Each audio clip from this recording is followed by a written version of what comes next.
My name is Erin, and I was 34 when my father chose my brother's 299 guest wedding to remind everyone that I was still the family disappointment. He raised his champagne glass, praised his favorite son for honoring loyalty and tradition, then turned toward me with a smile that made several guests shift in their seats. "So, when's your turn?" he asked. A few people laughed. My mother stared at her plate. My brother leaned back as if he had been waiting for the joke. I smiled and said, "Why don't you ask your favorite son?" His face went pale. The bride stopped smiling. My father lowered his glass. "What is she talking about?" I placed one sealed envelope beside my plate. "Ask him what happened to the invitation you never received." My father looked from the envelope to his son. "What? You threw it away?" The ballroom became so quiet I could hear ice settling inside the water glasses. "Before I tell you what he threw away and why he thought no one would ever discover it, tell me what the weather is like where you are and which city you're watching from. I want to see how far this family secret travels." 8 months before that reception, I still believed my family could disappoint me without completely betraying me. Grant Whitaker was 2 years older, and our father Richard treated him like the future of the family had arrived in human form. Grant was the athlete, the business school graduate, and the son Dad introduced before anyone asked. Whenever Grant entered a room, Dad straightened his shoulders. Whenever I achieved something, Dad reduced it to a practical detail. Grant earned applause. I earned recognition only after someone remembered I was there. Our mother, Diane, rarely insulted me directly. She translated cruelty into something I was expected to forgive. When Dad mocked my career, she said he came from a different generation. When Grant mocked my used sedan, she said brothers teased their sisters. When they forgot my birthday dinner for Grant's golf event, she told me not to make everyone uncomfortable over a scheduling mistake. In our family, I was not allowed to feel injured unless the person who hurt me agreed the injury was real. I moved to Milwaukee and built a life that did not require their approval. I became a senior records governance and e-discovery specialist for a medical device manufacturer. My work involved legal holds, retention systems, access histories, and audit trails. When regulators or attorneys needed to know who opened a file, changed a record, or deleted an email, my team reconstructed the sequence. We documented timestamps, preserved evidence, and separated suspicion from facts. Dad told relatives that I organized computer folders for a living. Grant laughed harder than anyone. I stopped correcting them because people committed to minimizing me would only misuse the explanation. Grant joined Dad's commercial real estate brokerage in Naperville after graduate school. His title changed often, but his real skill was charming executives at golf events. Dad promised everyone Grant would eventually run the company. Grant mocked my apartment, my practical car, and my relationship with Noah Bennett, an employment attorney I had dated for nearly 3 years.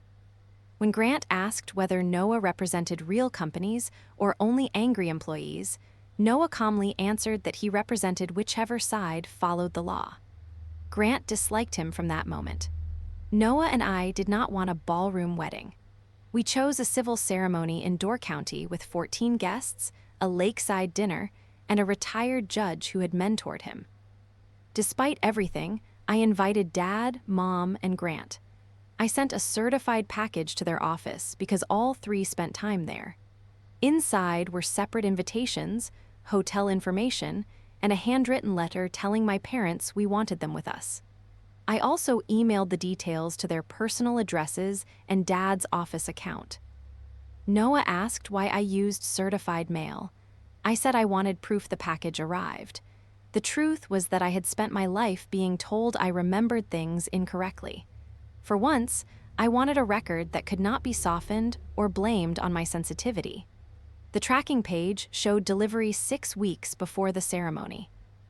No one responded. I called Mom twice and emailed Dad about the hotel. Grant sent me a joke about courthouse marriages, but never mentioned the invitation. I kept telling myself they were coordinating schedules. Those explanations lasted until dinner after the ceremony. 3 chairs remained empty. The The restaurant had printed place cards for Richard, Diane, and Grant Whitaker. I asked the staff not to remove them because I kept imagining my family arriving late. The first course came, then the second. The chairs stayed empty. Noah covered my hand and asked whether I wanted to call. I looked at the untouched glasses. If they wanted to be here, they would be here. Mom called 4 days later and acted shocked. Dad claimed he never received an invitation. Grant saw it. I probably used the wrong address. When I mentioned the tracking record, he said receptionists signed for packages constantly. Mom asked why I had not called repeatedly if I truly wanted them there. Daddy accused me of arranging a secret ceremony to punish them. Within minutes, they transformed their absence into something I had done. I printed the tracking page, saved the email confirmations, and placed everything in a folder. I thought I was preserving proof for myself. I did not yet know whose signature appeared on the record, or that Grant had personally decided which moments of my life the family was allowed to see. The wedding weekend began on Friday with valet parking, monogrammed welcome bags, and my mother pretending the previous 8 months had never happened. The Lake Geneva resort faced the water. Its golf course cut into perfect green lines. Grant and Claire Holloway had reserved most of the east wing. Their initials appeared on room cards, cocktail napkins, and a temporary crest above the ballroom. The guest count was exactly 299 because Claire refused to add one more person after the seating plan was finished. Mom hugged me near registration, as if we had spoken that morning. She adjusted my collar and asked where Noah was. He had been pulled into preparation for a federal employment hearing in Minneapolis. He offered to drive overnight, but I told him not to exhaust himself for people who had ignored our wedding. He remained available by phone and kept copies of every document I carried. Grant greeted me with one arm and asked whether I had brought my practical little car or finally upgraded. I said I had rented something because Noah had our vehicle. Still spending important weekends apart, he said. Marriage must be going great. Mom laughed as though it were harmless. Grant held my gaze, waiting for a reaction. I gave him none. Claire was different. She thanked me for coming and apologized that we had not spent more time together. She had met me only twice, both times in restaurants where Grant controlled the conversation. Her father, Robert Holloway, ran Holloway Risk Group, a regional insurance and corporate risk company. Her mother, Margaret, served on hospital and arts boards. Her older brother, Ethan, was the company's deputy compliance officer. Grant wanted everyone to know he was not merely marrying Claire. He was joining a family whose name opened doors. Dad introduced Grant to executives as his son and future business partner, then introduced me as our records person up in Milwaukee. He had been lobbying Robert to offer Grant a senior client relations position after the honeymoon. The role included a large salary, travel privileges, and access to clients Dad had pursued for years. Dad also hoped Robert would recommend him for a regional property development advisory council. The wedding was romantic for Claire. For Dad and Grant, it was also a merger. At the rehearsal dinner, Mom seated me between a distant cousin and a dentist who assumed I was single. When I told him I was married, he looked at my ring in surprise. Apparently, no one from my family had mentioned it. Across the room, Claire told friends Grant came from a close family. Dad nodded proudly while Grant avoided my eyes. During dessert, the planner reviewed the bouquet toss. Grant called across 2 tables. Erin should stand in front. It might be her last chance. Several guests laughed. Claire frowned. She's wearing a wedding ring. Grant shrugged. She likes private ceremonies. We never know what counts with her. My fingers tightened around my fork. He knew enough about my ceremony to mock it. He knew it had been private, yet he had spent 8 months pretending the invitation never existed. My phone vibrated. Tessa Morgan, a former colleague who managed records for Dad's office building, had helped me request lawful delivery records while Noah submitted a preservation notice. Her message read, "The archived service corridor record matches the delivery time and legal approved release of the limited clip." That night, I called Noah. The footage exists. He asked whether I wanted the records sent to Robert immediately. Not yet. I need them to tell the truth while they still think lying will protect them. Then stay calm, he said. Show only what you can authenticate. Let the sequence speak.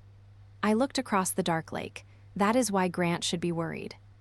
By Saturday evening, every table in the ballroom had been arranged to remind people who mattered and who was expected only to clap. Grant and Claire sat beneath a wall of white flowers with Robert, Margaret, Dad, and Mom closest to them. Ethan sat with senior executives from Holloway Risk Group. I was near the edge of the dance floor with distant relatives, far enough away that no one could mistake me for part of the central family group. The ceremony had been elegant. Claire looked happy. Grant delivered vows about honesty, loyalty, and protecting the people he loved. I watched him speak without hesitation and wondered whether he believed morality applied only during formal events. By the time dinner ended, Dad had consumed enough champagne to become sentimental and confident. He tapped his glass, stood, and adjusted his jacket. He praised Claire's family first. Then he praised Grant for carrying the Whitaker name forward with dignity. He said Grant understood tradition and had given everyone a proper wedding. He emphasized the 299 guests, the important company, and the bright future waiting for the couple. People smiled. Claire held Grant's hand, then Dad looked at me. "And Erin," he said, as if he had just remembered I existed. "Maybe tonight will inspire you. So, when's your turn?" The microphone carried his voice into every corner. A few guests laughed. Someone at my table whispered, "Oh, no." Mom stared at her napkin. Grant's mouth curved into the smallest smile. I stood. "Why don't you ask your favorite son?" Grant's smile vanished. Dad lowered the microphone. "What does that mean?" "It means I got married 8 months ago." Claire released Grant's hand. Mom looked up sharply. "Erin, don't exaggerate." "I'm not exaggerating." Noah and I were married in Door County. 14 people attended. Dad's face reddened. "You got married without telling us? I invited you." "No, you did not." "I sent invitations 6 weeks before the ceremony. I emailed the details, too." Grant pushed his chair back. "This is exactly what she does. She creates a situation, stays quiet, then waits for the most dramatic moment to blame everyone else." Claire turned toward him. "You knew she was married?" Grant ignored her. "She's trying to ruin my wedding because the day isn't about her." "Your wedding was never about me. Mom, my wedding should not have been about you, either." Dad stepped away from the head table. "If you sent something, we would have received it." "You did receive it." I opened my clutch and removed a document envelope. I had prepared numbered copies of every record. Noah had reminded me that chaos helped liars. Sequence helped facts. I placed the first page on the nearest table. "This is the certified mail tracking record. It lists your office address, the delivery date, the time, and the person who signed for the package." Dad leaned down. Mom came beside him. Grant stayed where he was. Dad read the signature and looked at his son. "Why is your name on this?" Grant's jaw tightened. "I sign for packages all the time." The package contained invitations for you and our parents, hotel information, and a letter. You can put anything in an envelope and claim it was there. That would matter if this were the only record. Dad looked between us. "Did you receive her wedding invitation?" Grant glanced toward Ethan and the executives. The conversation was becoming a question about his honesty. "I don't remember every package delivered to the office." Claire's voice was quiet. "That isn't what he asked." Mom stepped forward. "Can we discuss this privately?" "Erin, this is your brother's wedding." I sat quietly when Dad publicly asked why I wasn't married. Grant laughed. "No one suggested privacy then." Dad lifted the tracking page. What exactly was inside? 3 invitations, hotel details, and a handwritten letter saying Noah and I wanted you there. Dad's hand shook. He turned to Grant. "What did you do with it?" "Nothing. I probably left it with the office mail." Dad's confusion hardened. "What? You threw it away?" The ballroom fell silent. Claire watched Grant waiting for a clear denial. He did not give one. I returned the page to its sleeve. That was only the first record. Robert Holloway rose. He was not angry yet. He was attentive, which was worse for Grant. Then everyone should answer carefully, he said. This is no longer a joke made during a toast. The drummer lowered his sticks. In the middle of 299 guests, Grant looked completely isolated. He pointed at the page. A signature proves I touched an envelope. It doesn't prove what happened after that. You're right, I said. That is why I did not rely on one signature. The second document came from the building's delivery system. Certified packages at Dad's building were scanned at reception and released only to authorized representatives. The entry listed the tracking number, time, and badge used to collect it. Tessa Morgan manages records for the building, I explained. After the package appeared to be missing, I submitted a sender inquiry. Noah later sent a preservation request. The building confirmed that this package was released directly to Grant 23 minutes after delivery. I handed Dad the log. That still doesn't show I opened it. No, it shows you personally collected a certified package with my return address and kept it from reaching the office mail area. I was busy. I could have set it somewhere. Dad studied the entry. You told me the receptionist probably signed for it. I said receptionists sign for things. I didn't say this one did. You let us belie. Viet, Grant looked around the ballroom. Can everyone stop acting like this is a criminal trial? My sister had a tiny ceremony and failed to follow up. That's the story. Claire's expression changed. How did you know it was tiny? Grant blinked. She just said 14 people. You used that description last night, I said. Before I told anyone the number. Maybe Grant saw something online. Mom said there was nothing online, no public announcement and no photographs until after the ceremony. Grant stared at me.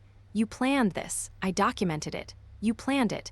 I removed the third set of pages. The invitations were also sent by email. Dad claimed he never saw them. 3 months later, Whitaker Commercial Properties began missing vendor correspondence. Dad complained that important emails were disappearing, so the company's IT provider reviewed his account. Dad remembered. They said there was a routing rule problem. They found several user-created rules. One moved messages containing specific terms into a deleted items subfolder. I gave him the vendor report. It revealed no private client messages. It showed the date the rule was created, the keywords, the device identifier, and the account used. The keywords included Erin Whitaker, wedding, Door County, ceremony, invitation, and Noah. Mom covered her mouth. Dad read the page twice. This says the rule was created from Grant's company laptop. Grant spoke quickly. I used Dad's account for a presentation. Everyone knows that. I was fixing his inbox because it was a disaster. Ethan leaned forward. Did you have written authorization to create deletion rules on another user's account? It's my father's company. That was not my question. Dad's face had gone gray. Why would you create a rule using Erin's name? I didn't. The system could have done it automatically. Ethan shook his head. A rule with multiple custom keywords does not create itself. I continued before Grant could redirect the argument. The report shows the rule was created 2 days after the package arrived. It stayed active until Dad's audit. My invitation email entered his account the next morning and was moved from the inbox within seconds. Dad turned to Mom. Did you receive Erin's email? Mom looked frightened. I don't know. Grant helped clean my inbox. He said I had too much spam. Claire stood. Before whose wedding? No one answered. I handed Mom a delivery confirmation proving her server accepted my message. Her hands trembled. Grant looked at me with open hatred. You have always been obsessed with proving people wrong. No, I became good at proving facts because this family kept telling me reality was negotiable. Dad slammed the report onto the table. Why? Grant finally changed tactics because it was embarrassing. She was marrying a lawyer none of us knew in a civil ceremony with 14 people. No church, no proper reception. Dad was already talking to Robert about the advisory council. We were building relationships. Then Erin sends an invitation that makes the family look fractured. You made it fractured, I said. I protected Mom and Dad from being forced to approve something they didn't respect. Mom's expression softened. Maybe he thought he was helping. Claire looked at her. He deleted his sister's wedding invitation. He made a terrible decision, Mom said, but perhaps he believed he was preventing conflict. I had watched her perform that transformation my entire life. Harm became misunderstanding. Control became concern. Grant knew she would rescue him because she always had. Robert looked at Claire. Did Grant ever tell you Erin was married? No. Did he tell you his family missed the ceremony? No. Grant reached for Claire's hand. She moved it behind her back. This was 8 months ago, he said. It has nothing to do with us. It became about us when you lied to me, Claire answered. I placed my hand on the final envelope. There is one more record. This one shows exactly what Grant did after collecting the package. I did not raise my voice because Grant was doing enough damage without my help. He stepped around the head table and pointed at the envelope. Whatever you think you have, you obtained it illegally. No, Noah's voice said through my phone. I had called him when Dad began his toast and left the phone near my water glass. The material was released after a written preservation request. Proof that Erin was the sender, confirmation of the tracking number, and review by the building's legal department. Noah said, the clip is limited to the service corridor and the package in question. No private office footage was requested. Grant stared at the phone. You set me up. No. I preserved a record before you could claim it never existed. Ordinary corridor footage was retained for 30 days. 10 days after my wedding, Noah requested preservation of the relevant time window. After legal review and tenant authorization, council released a 3-minute silent clip. I placed the clip on a tablet. At where Dad, Mom, Claire, Robert, Margaret, and Ethan could see it. The timestamp appeared. The service elevator opened. Grant entered with the certified package, checked the hallway, and opened it beside a utility counter. He removed the first invitation and read it. He unfolded my letter to Dad and Mom, scanned the hotel sheet, checked the ceremony date on his phone, and read the page again. There was no confusion in his movements. Then he tore the invitations in half. Mom made a sound beside me. Grant put the papers back inside, pushed everything into a secured waste container, and photographed the tracking label before leaving. The video ended. Grant's first response was not an apology. There's no sound. Ethan looked at him. What explanation would sound provide? I could have panicked. You collected the package, opened it, read it, tore the contents, discarded them, photographed the label, accessed Dad's account, and created a deletion rule 2 days later, I said. That is not panic. That is a sequence. Dad pushed the tablet away. You knew about the wedding? Grant turned toward him. I was protecting what we were building. What were we building? Our reputation, the Holloway relationship, the advisory position, my future. You always said Erin's choices made the family look divided. Dad stopped. Grant had not created the hierarchy alone. Dad had spent years teaching him that appearances mattered more than people and that I could be sacrificed without consequence. Claire removed her wedding ring and placed it beside her glass. Grant froze. What are you doing? I'm making sure I do not confuse a ceremony with trust. This has nothing to do with our marriage. It has everything to do with our marriage. You erased your sister's wedding because it interfered with the story you wanted people to believe. Then you let your father humiliate her in front of 299 guests while you smiled. I didn't know he would ask that. You knew he believed she was unmarried. Grant stepped closer. We can discuss this privately. You had 8 months to speak privately. Robert looked at Grant. The position at Holloway Risk Group required discretion and access to confidential client information. The position has nothing to do with a family disagreement. It does when the disagreement includes unauthorized email access, deliberate deletion of records, concealment, and repeated false statements. Ethan folded his hands. Based on what we have seen, I would not approve elevated system access without a complete investigation. Grant looked at Robert. You already offered me the job. I discussed an expected offer. It will not be issued. The words struck Grant harder than anything I had said. Dad stepped forward. "Robert, whatever he did was personal. There is no reason to damage the business relationship." Robert's expression hardened. "You watched your son use company resources to manipulate your communications, and your response is to protect a business relationship. I am also withdrawing my recommendation for your advisory council appointment." Dad's face collapsed. Mom turned to me. "Why did you have to do this here?" Dad asked me a public question. Grant laughed publicly. He had 8 months to tell the truth. All he had to do tonight was stop Dad before he used my life as a joke. "You could have warned us."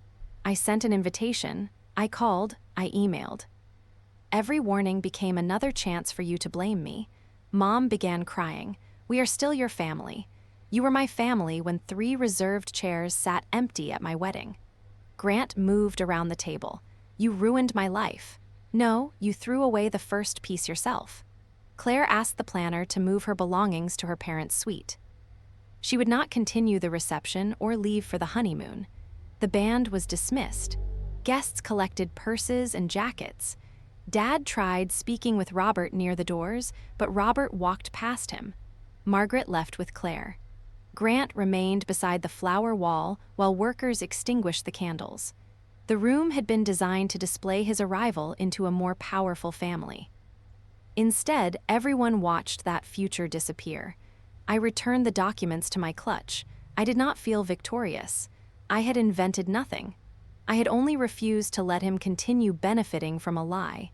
As I walked toward the doors, Dad called my name. "What do you expect us to do now?" I stopped without turning. "Believe the truth. Then live with what it says about all of you." 3 days after the wedding that never became a marriage, my father tried to turn accountability into a transaction. A courier arrived at Noah's office with a cashier's check for $25,000 and a folded note in Dad's handwriting. It contained 6 words. "For peace, stop embarrassing the family." Dad had never reimbursed the unused hotel rooms or apologized for missing my wedding. Once his board recommendation disappeared and guests began asking questions, peace suddenly had a price. Noah scanned the check and note for our records, his offie. C returned both by insured courier with a formal no-contact letter. It stated that I did not accept compensation, settlement, confidentiality, or any obligation to protect the family's reputation. Dad, Mom, and Grant were instructed to direct further communication through Noah's office and not contact my employer, appear at my home, or use relatives to pressure me. Dad called the letter vindictive in a voicemail he left before I blocked him. Mom left 11 messages in 2 days. First, she said the Holloways were overreacting. Then Grant had made one mistake. Then Claire had never loved him if she could leave so quickly. By the 5th message, she wanted me to call Robert and explain that Grant acted out of loyalty. By the 9th, she said Grant was depressed. In the final message, she whispered, "I know what he did was wrong, but was it worth losing your whole family?" That question clarified everything.